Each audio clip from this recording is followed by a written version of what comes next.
I realized that there had been a lot of people that were discussing the whole incident with Omarosa getting fired, Omarosa Manigault getting fired and no longer being able to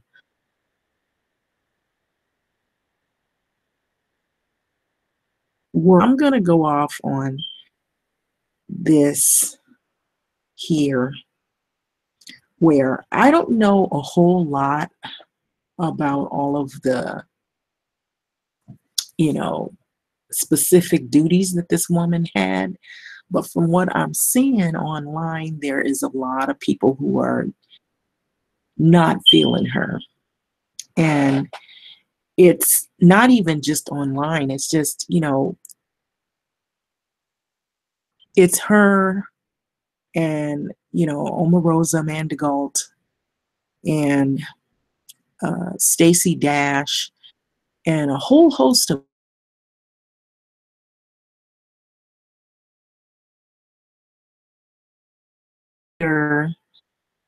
to people. I believe it's for money. And I'm just going to, from what I've observed, I believe she was, Omarosa Manigault was a part of damage control, is what it was said, that she was supposedly, working for Donald Trump and his organization and or administration, and that she was a part of damage control, what have you, whatever that entitles. It just seems to me like there's a lot of untruths that have been going on where people, they get involved with these organizations, and a lot of it is for money and for self. And I believe a lot of this, I know a lot of people are upset, and they have every reason to be upset.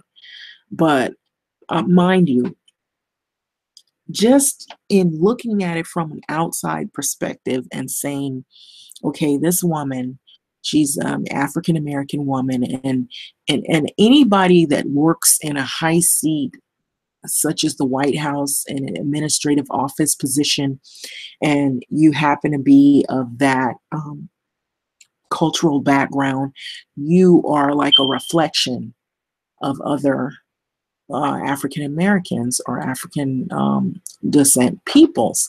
And so when you say things that are negative, or if you say things, for example, some of the things were quoted that Omarosa had said that were really disheartening. I'm trying to pull this woman up. I actually have some things. It says Omarosa Manigault reportedly told congressional Black Caucus members.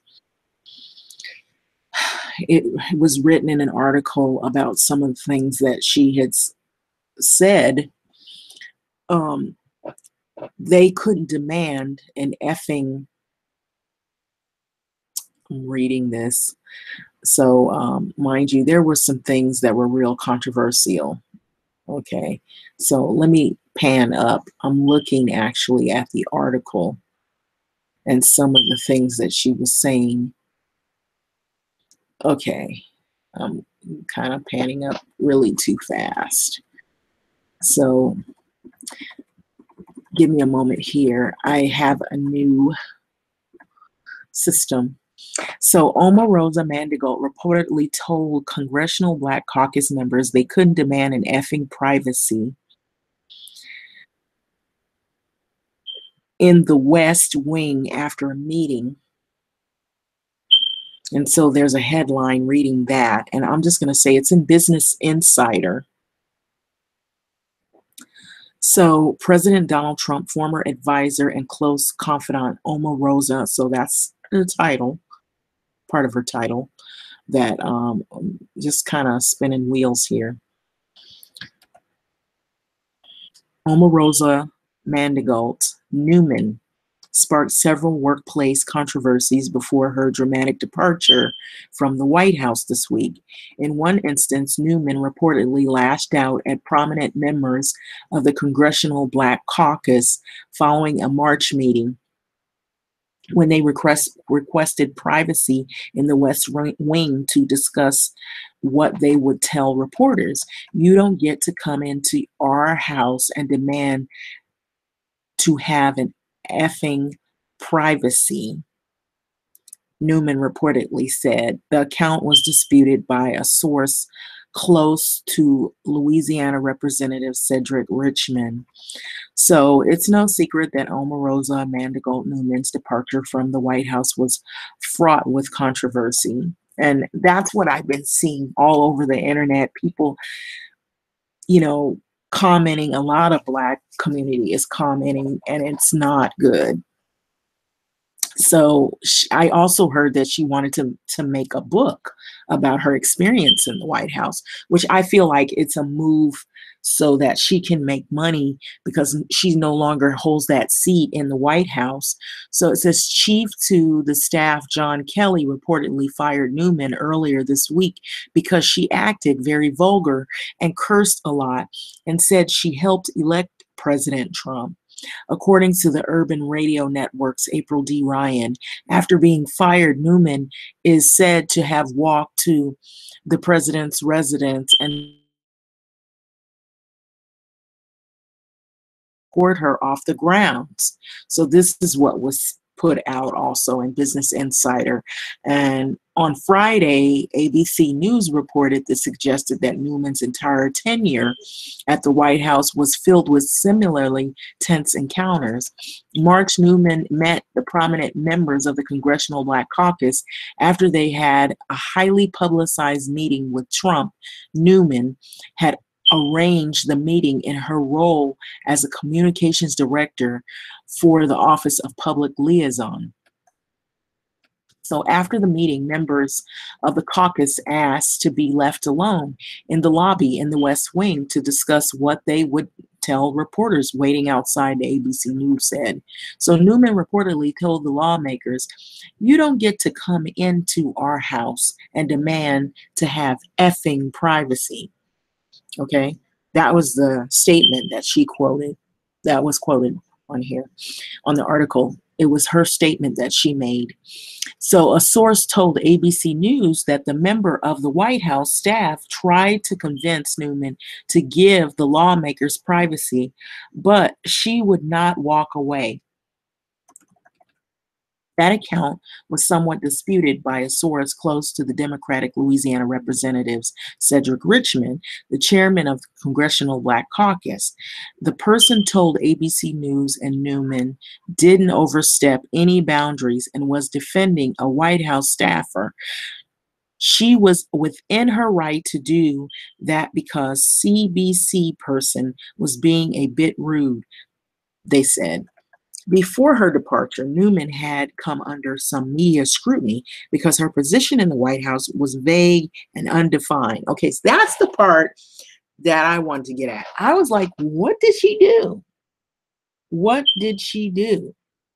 That's what I'm trying to find out. What is it that she did in the White House that was significant? And I felt like she wasn't going to be there that much longer because it wasn't really clear on what she was doing. And I heard the words damage control. And that didn't sound really good either. So before her departure, digressing back, Newman had come under some media scrutiny because her position in the White House was vague and undefined, which frustrated some of her colleagues. Kelly, who became chief of the staff last summer, is said to have made it a key focus to determine the exact roles and responsibilities of the main West Wing staffers like the senior advisor Jared Kushner and the former chief strategist Steve Bannon. And if anybody has read up on Steve Bannon, which I have read that he was a part of a group where, and it's still even active, there's like a podcast that he was a part of where a lot of the things that we're saying were like alt-right, audience acceptable. In other words, alt-right, it's sort of like basically almost like white supremacy, but more a fancier term. Alt-right is what they call themselves. And so he's a part of a podcast that was very, very Breitbart group that's very prominent. And that's kind of what brought him in recognition. That's one of the things, because he was really popularized on that podcast and on the show as being real hardcore, I would say, right winger and Republican, and also a lot of things that he says is very controversial and very racist, I might add. So anyway, that just goes to show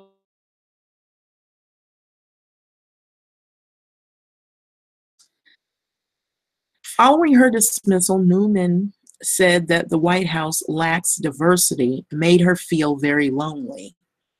So I feel like this. Okay, why would you get involved in an administration if you felt very lonely and that it lacked diversity? Look at whom you are working under, and look at the administrative cabinet. Look at their position in the White House and their points of views and their talking points.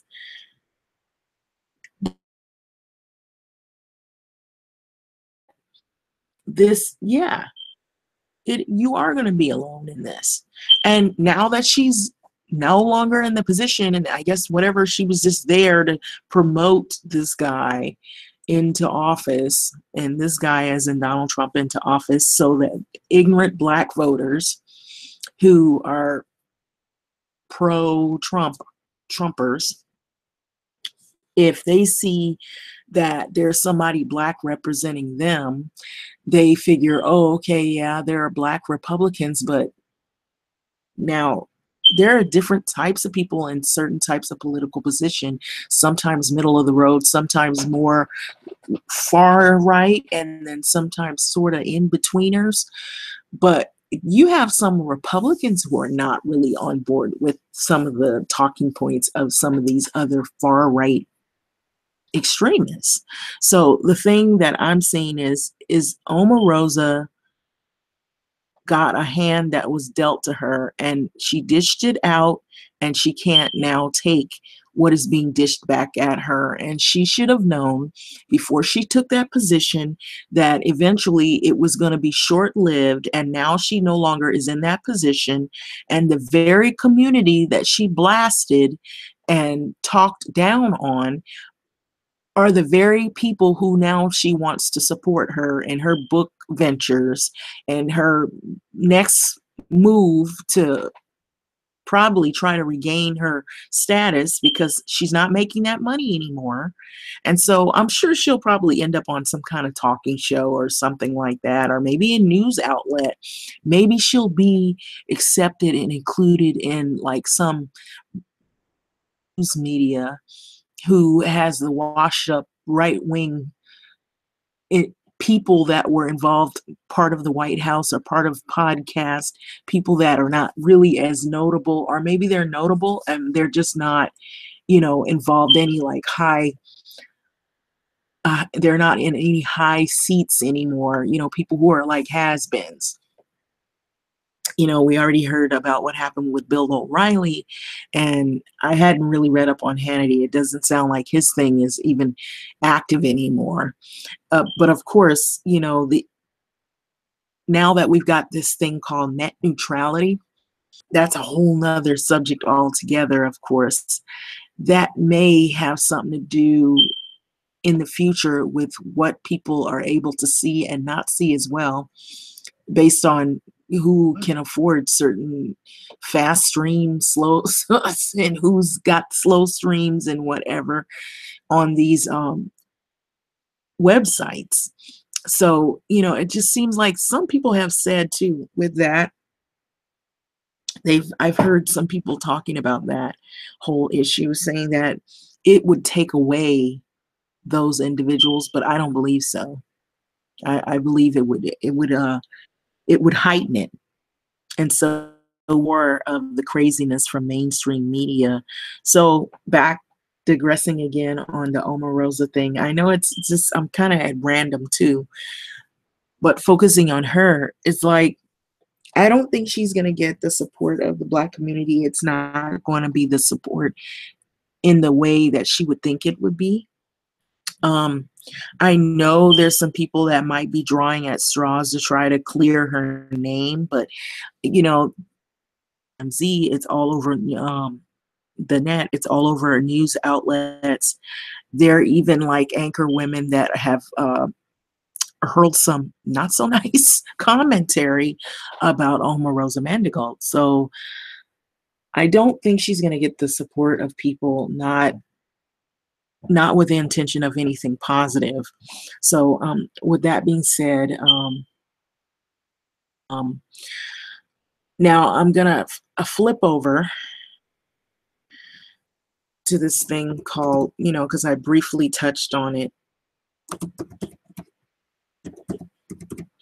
Okay, so recently, so I guess I'm kind of like I guess I'll probably uh, put in my title about a little bit about net neutrality. So um, will save the internet, not destroy it. That's what this person was saying. Okay, so I'm going to read this article, okay, by Jesse Hathaway. Okay, Justin Haskins from Fox News. Okay, the FCC votes to overturn Obama-era net neutrality rules. Now the broadband providers can slow down the interface for apps by rivaling firms, block them altogether, and charge them for faster online performances. Rosen has more for the special report. It talks about all of that stuff. So there's a video playing. I'm going to stop that video. And I guess it's a commercial video. But anyway, the FCC is the Federal Communications Commission. It's made Thursday, so to speak, did an Obama era power grab, commonly referred to as net neutrality, ending the agency's micromagnet of the internet. So I've heard some not really good things about this.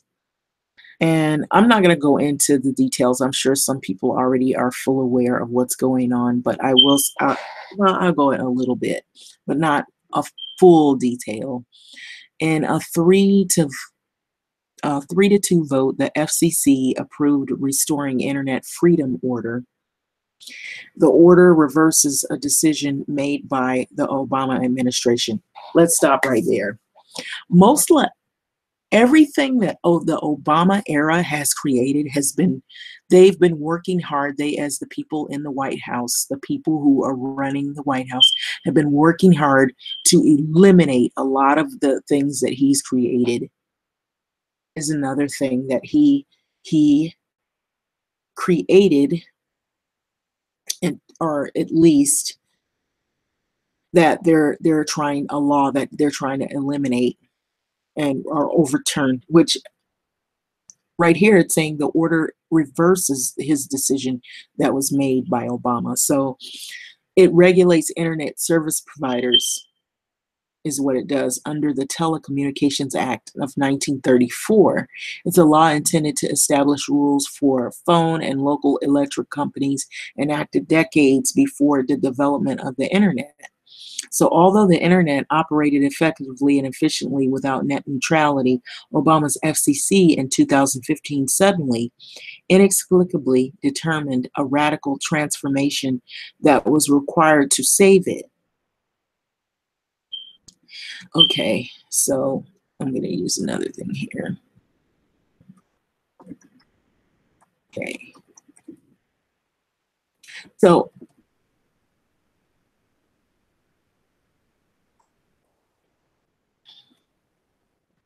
the meaning of the scope of net neutrality has been muddied over the past 2 years because information technology experts use the term very differently than political activists and many in the media do.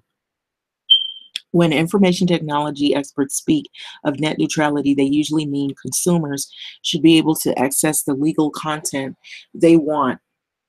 Basically, that would be us. We're the consumers. So we should be able to access the content that we want using legal applications and devices that we want.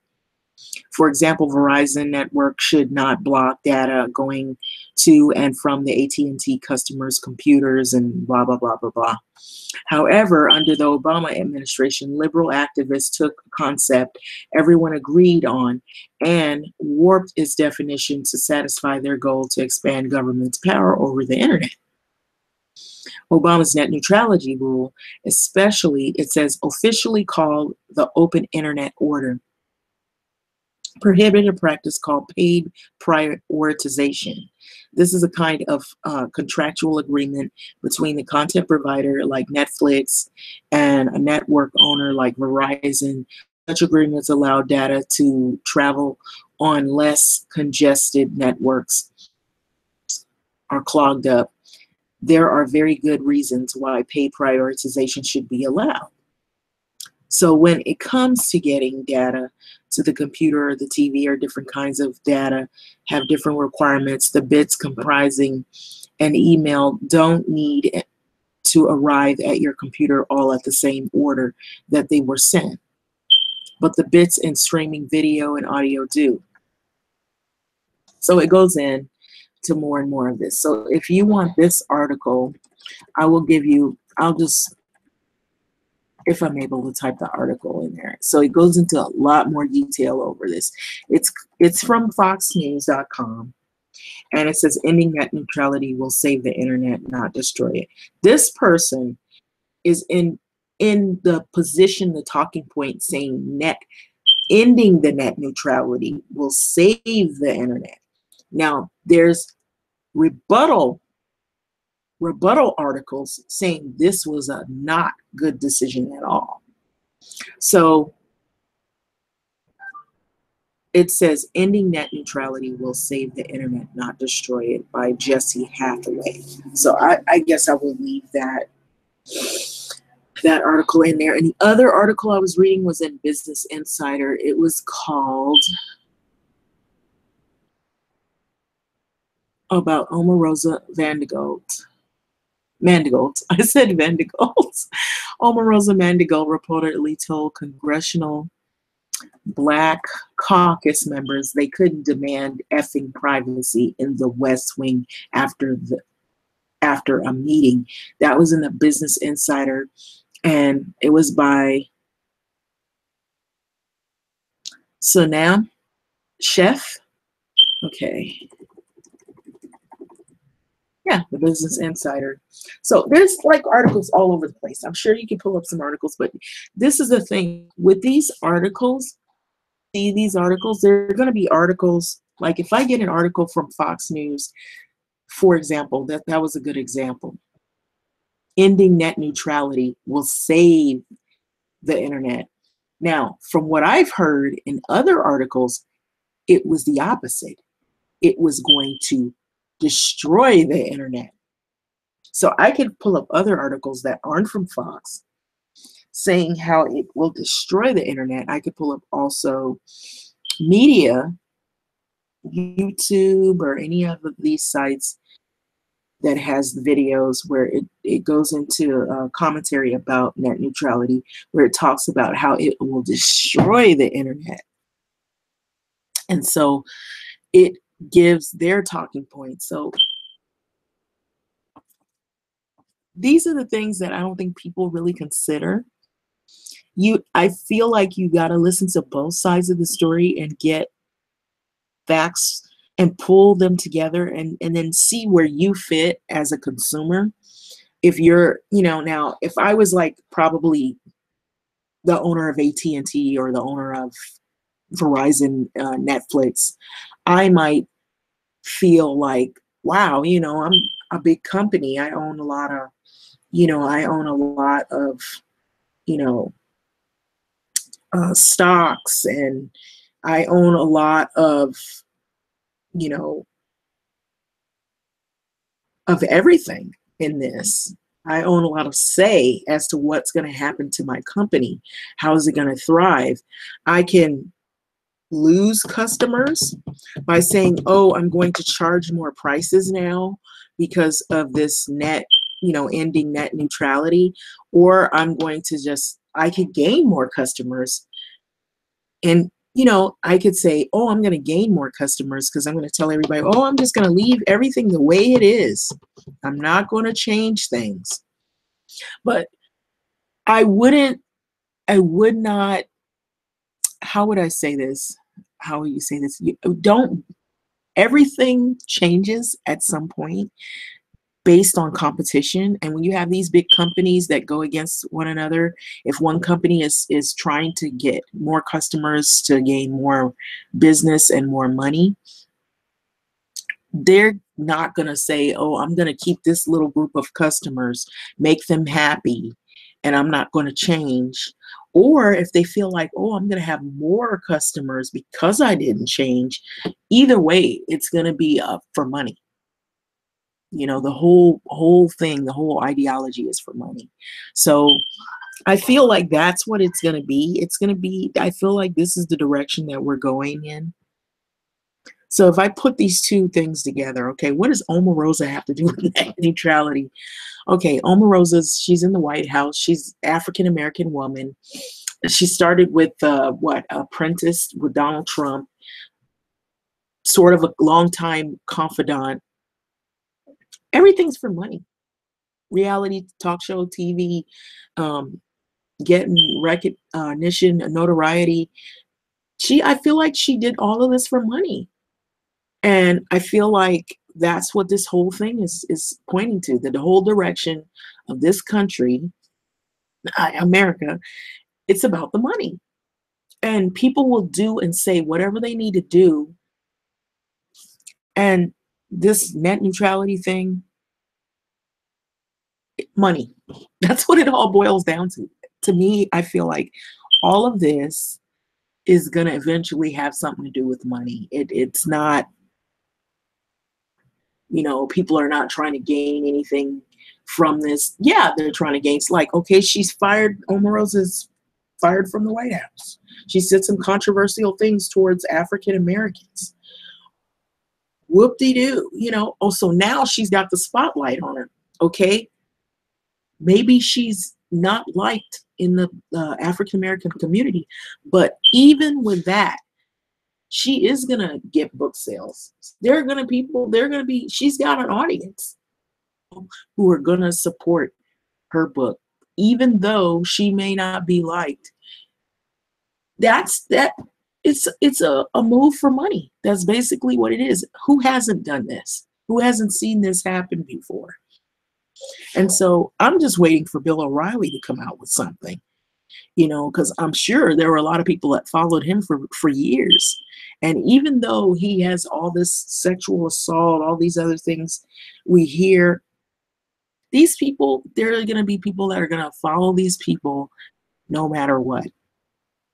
Because they're gonna rebut. They're gonna say, well, so and so did this and so did that and said that against her. So that was her reason, her position for being like she was, or she was working under pressure, or whatever. They'll make up some excuse. But this is what people do here. This is the American way of how people. It's not fair, but I believe that is what this whole thing is about. I feel like this woman is gonna do whatever she wants, every thread that she can for the money. And I believe that's where this whole thing is going.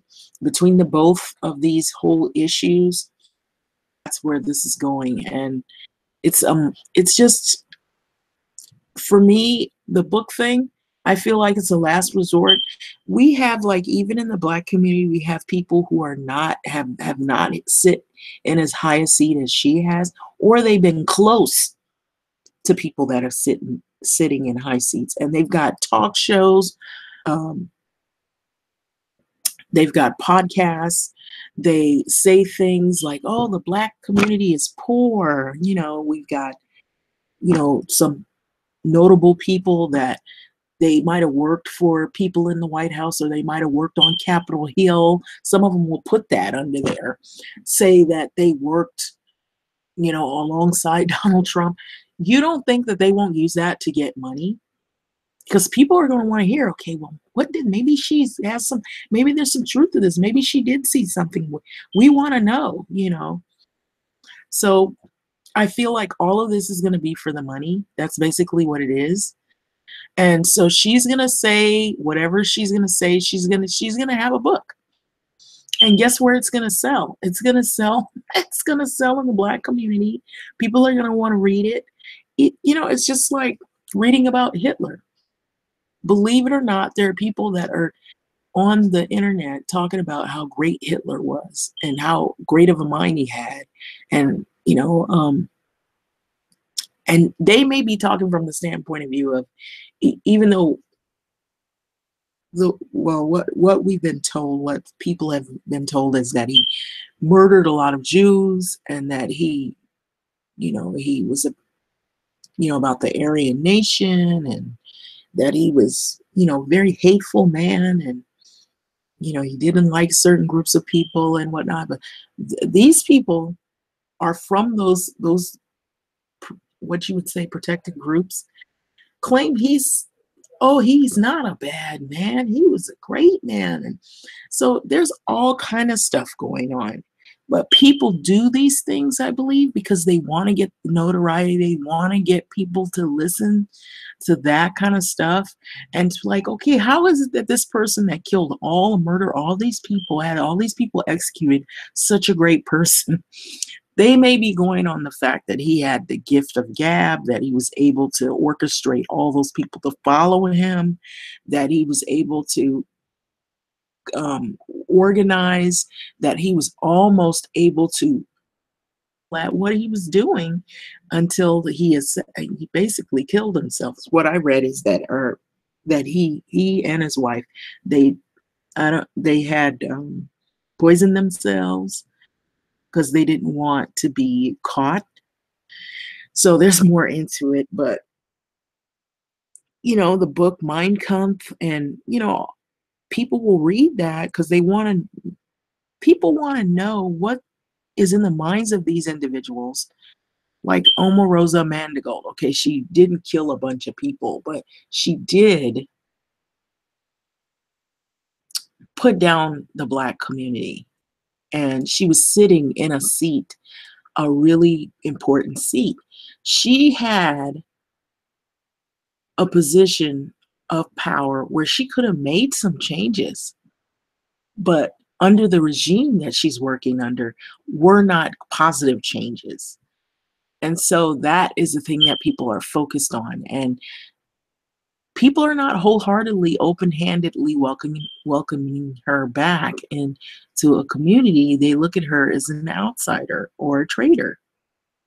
And so this is the kind of thing that we experiences, and I'm sure other groups experience it within their cultures, where people will say some of the most outlandish or some of the most racial epithets within their own culture about one another and put each other down, and they sit in high positions.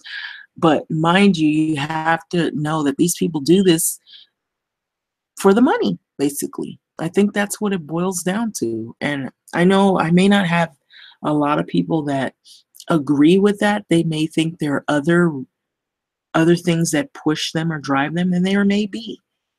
But I feel like a lot of the way the world is directed is going towards a move of money.